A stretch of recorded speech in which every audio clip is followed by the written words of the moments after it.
मैं हूँ मैं। क्या है? कुछ नहीं। वो आप रास्ते में रोड पे उतर गई थी तो। मैडम मैं कह रहा हूँ नीचे उतरिए।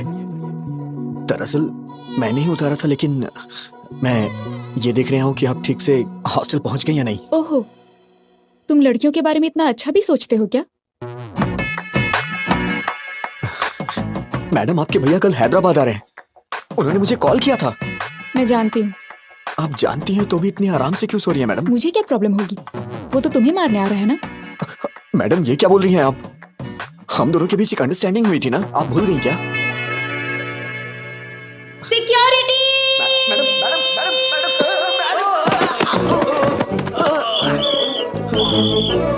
कौन है वहाँ पर? कौन है वहाँ पर? जल्दी निकल यहाँ से।